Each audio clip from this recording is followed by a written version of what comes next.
Halo Sobat VSID, kali ini Coding with AI. Kita akan bicara bagaimana pemanfaatan AI untuk kita melakukan coding. Dan di studi kasus kali ini kita akan memahami bagaimana menggunakan AI untuk kebutuhan project yang sifatnya machine learning based project. Ya, atau project pengembangan inference AI, ya. Dan di sini saya sudah membuka AI Toolkit for VS Code.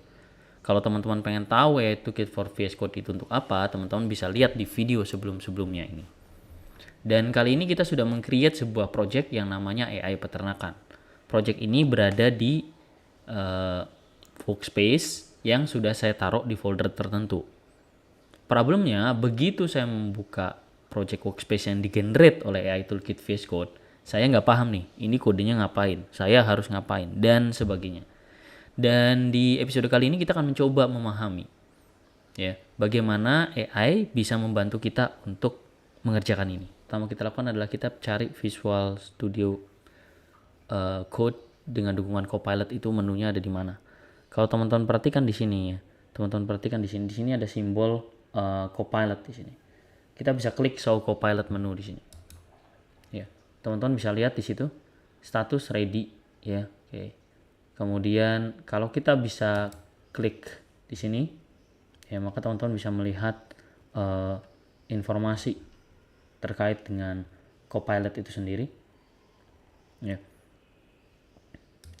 Kemudian di sini ada status ready, artinya sudah siap. Sekarang kita bisa buka GitHub Copilot. Kalau teman-teman pengen tahu lebih lanjut, kita bisa edit setting dulu ya untuk melihat kemampuan Copilot ini apa saja. Nah, kalau teman-teman perhatikan di sini, selain kita bisa ngobrol dengan GitHub Copilot, di sini juga ada yang kita sebut dengan embedding. Jadi kita bisa attach entah itu attach di auditornya, attach di API-nya ya, attach sebuah file untuk kita coba lakukan proses tertentu gitu ya. Kita bisa mencari source code juga gitu ya. Kita bisa mencari dari berdasarkan perubahan dan sebagainya. Kalian juga bisa menggunakan voice chat ya. Oke. Kita mencoba voice chat ya. Oke, di sini kita akan diminta untuk menginstal extension. Kita install dulu extensionnya. Kita tunggu beberapa saat. Dan selain itu juga tentu saja di GitHub Copilot ada yang kita sebut dengan completions ya. Oke. Contohnya di sini saya punya dataset nih. Ya, dataset banyak banget nih dataset ini. Oke. Nah di sini kalau teman-teman perhatikan, kita arahkan ke sini, kemudian kita menambahkan atau memanggil GitHub Copilot Chat di sini. Ya, GitHub Copilot Chat di sini. Caranya kita tambahkan Copilot di sini, editor inline atau Ctrl I ya. Kemudian kita minta tambahkan beberapa data lagi ya.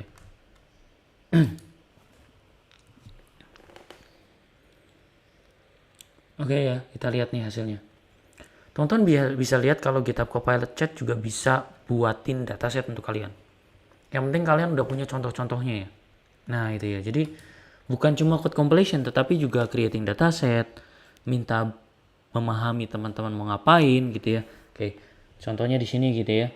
Oke, teman-teman juga bisa berdasarkan konteks ya. Misalnya saya udah ngambil filenya di situ, dataset classification, kemudian saya tanya Copilot ada berapa data di berkas ini.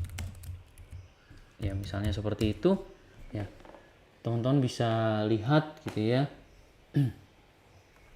Sorry, bukan yang ini ya. Kita pilih.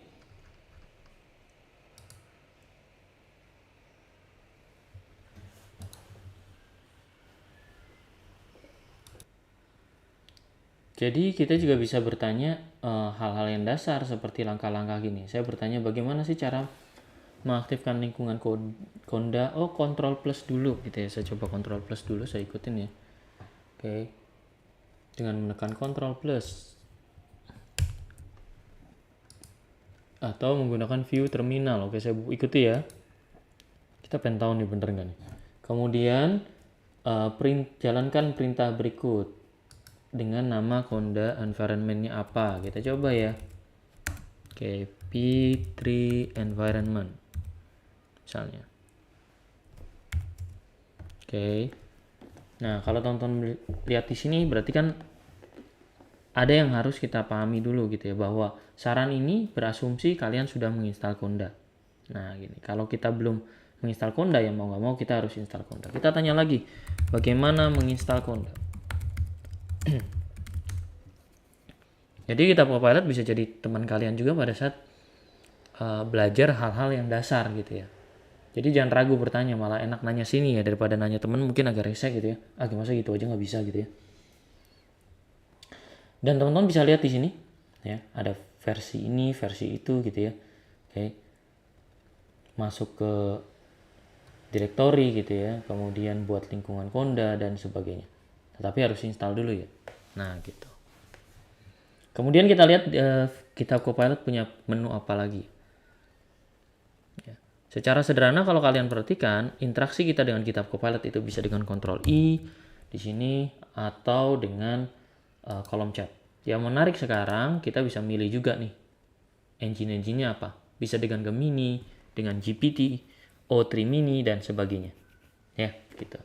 Nah, kira-kira video ini semoga menjelaskan kemampuan Visual Studio Code terutama di extension GitHub Copilot.